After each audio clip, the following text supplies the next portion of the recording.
Livro de 2 Crônicas, capítulos 3 e 4. Então Salomão começou a construir o templo do Senhor em Jerusalém, no Monte Moriá, onde o Senhor havia aparecido a seu pai Davi. O templo foi construído na eira de Araúna, o Jebuseu, o local escolhido por Davi. A construção começou no 2º dia do 2º mês do 4º ano do reinado de Salomão. O alicerce do templo de Deus, construído por Salomão, tinha 27 metros de comprimento e 9 metros de largura, conforme a medida antiga. A sala de entrada na frente do templo media 9 metros de largura, a mesma largura do templo, e 9 metros de altura. Salomão revestiu seu interior com ouro puro, cobriu todas as paredes do salão principal do templo com madeira de cipreste revestida com ouro puro e enfeitada com entalhes de palmeiras e de correntes. Enfeitou as paredes do templo com pedras preciosas e com ouro da terra de Parvaim. Revestiu com ouro as vigas, os batentes, as paredes e as portas de todo o templo e entalhou nas paredes figuras de querubins. Fez o lugar santíssimo com 9 metros de largura, a mesma largura do templo, e 9 metros de comprimento. Revestiu seu interior com 21 toneladas de ouro puro. Cada um dos pregos de ouro pesava 600 gramas. Também revestiu com ouro as paredes das salas superiores. Fez 2 figuras em forma de querubins e revestiu com ouro e colocou no lugar santíssimo.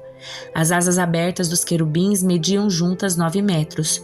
Uma das asas do primeiro querubim media 2,25 metros e tocava a parede do templo. A outra asa, que também media 2,25 metros, tocava a asa do segundo querubim. De igual modo, uma das asas do segundo querubim media 2,25 metros e tocava a parede oposta. A outra asa, que também media 2,25 metros, tocava a asa do primeiro querubim. Portanto, as asas abertas dos querubins mediam juntas 9 metros. Os querubins ficavam em pé de frente para o salão principal do templo. Na entrada do lugar santíssimo, colocou uma cortina de linho fino, enfeitada com fio azul, púrpura e vermelho, e bordada com figuras de querubins. Para a frente do templo fez 2 colunas, cada uma com 8,1 metros de altura e com um capitel de 2,25 metros de altura. Fez os conjuntos de correntes entrelaçadas e os colocou para enfeitar o alto das colunas. Também fez 100 romãs decorativas e as prendeu às correntes. Depois levantou as 2 colunas na frente do templo, uma ao sul da entrada e a outra ao norte. Chamou a coluna ao sul de Jaquim e a coluna ao norte de Boaz. Salomão também fez um altar de bronze com 9 metros de comprimento, 9 metros de largura e 4,5 metros de altura. Depois fundiu um grande tanque redondo chamado Mar. O tanque media 4,5 metros de uma borda à outra, 2,25 metros de profundidade e 13,5 metros de circunferência. Logo abaixo da borda tinha ao redor 2 fileiras de figuras semelhantes a touros. Havia cerca de 20 figuras por metro em toda a circunferência, formando uma única peça de fundição com o tanque. O tanque ficava apoiado sobre 12 touros, todos voltados para fora. 3 voltados para o norte, 3 para o oeste, 3 para o sul e 3 para o leste. As paredes do tanque tinham 8 centímetros de espessura e sua borda se projetava para fora como uma taça, semelhante a um lírio. Tinha capacidade para cerca de 60.000 litros de água. Fez também 10 pias menores para lavar os utensílios para os holocaustos. Colocou 5 do lado sul e 5 do lado norte. Os sacerdotes, porém, se lavavam no tanque chamado Mar. Fez 10 candelabros de ouro de acordo com as especificações que havia recebido e os colocou no templo, 5 do lado sul, 5 do lado norte. Fez 10 mesas e as colocou no templo, 5 do lado sul e 5 do lado norte. Também fez 100 bacias de ouro. Depois construiu o pátio dos sacerdotes e o grande pátio externo. Fez portas para as entradas dos pátios e as revestiu com bronze. O grande tanque de bronze chamado Mar foi colocado perto do canto sudeste do templo. Hurão-Abi também fez as bacias, pás e tigelas necessárias. Assim, Hurão-Abi terminou tudo o que o rei Salomão havia ordenado que ele fizesse para o templo de Deus. As 2 colunas, os 2 capitéis em forma de taça no alto das colunas, os 2 conjuntos de correntes entrelaçadas que enfeitavam os capitéis, as 400 romãs penduradas nas correntes dos capitéis, 2 fileiras de romãs para cada conjunto de correntes que enfeitavam os capitéis no alto das colunas, as bases móveis para levar água com as pias, o mar e os 12 bois debaixo dele, os baldes das cinzas, as pás, os garfos de carne e os demais utensílios. Hurão-Abe fez todos esses utensílios de bronze polido para o templo do Senhor, conforme as instruções do rei Salomão. O rei ordenou que fossem fundidos em moldes de barro no Vale do Jordão, entre Sucote e Zaretã. Salomão usou uma quantidade tão grande de bronze que seu peso não pôde ser medido.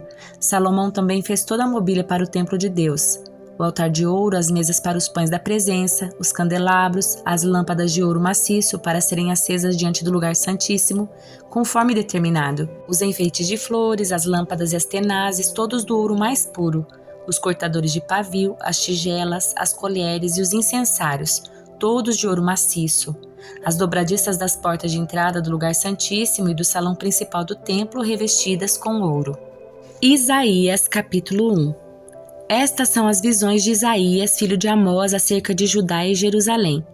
Ele teve estas visões durante os anos em que Uzias, Jotão, Acás e Ezequias eram reis de Judá. Ouçam, ó céus, prestem atenção, ó terra. Assim diz o Senhor: os filhos que criei e dos quais cuidei se rebelaram contra mim. Até mesmo o boi conhece seu dono e o jumento reconhece o cuidado do seu senhor, mas Israel não conhece seu senhor. Meu povo não reconhece meu cuidado por ele.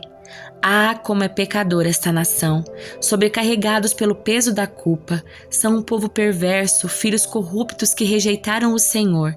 Desprezaram o Santo de Israel e deram as costas para ele. Por que continuam a atrair castigo sobre si?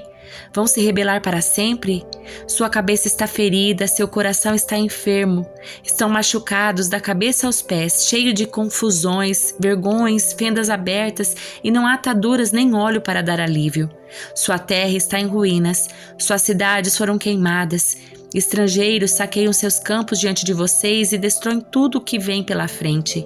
A bela Sião está abandonada como o abrigo do vigia no vinhedo, como a cabana numa plantação de pepinos, como a cidade que foi sitiada.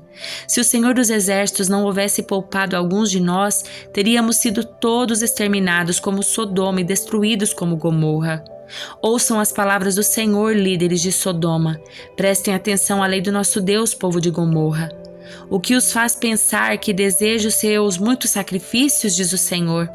Estou farto de holocaustos de carneiros e de gordura de novilhos gordos. Não tenho prazer no sangue de touros, de cordeiros e de bodes. Que lhes pediu para que fizessem esse alvoroço por meus pátios quando vêm me adorar? Parem de trazer ofertas inúteis. O incenso que oferecem me dá náuseas. Sua festa de lua nova, seus sábados, seus dias especiais de jejum são pecaminosos e falsos. Não aguento mais suas reuniões solenes. Odeio suas festas de lua nova e celebrações anuais. São um peso para mim, não as suporto. Não olharei para vocês quando levantarem as mãos para orar. Ainda que ofereçam muitas orações, não os ouvirei, pois suas mãos estão cobertas de sangue. Lavem-se e limpem-se, removam seus pecados da minha vista e parem de fazer o mal. Aprendam a fazer o bem e busquem a justiça. Ajudem os oprimidos, defendam a causa dos órfãos, lutem pelos direitos das viúvas. Venham, vamos resolver este assunto, diz o Senhor. Embora seus pecados sejam como o escarlate, eu os tornarei brancos como a neve.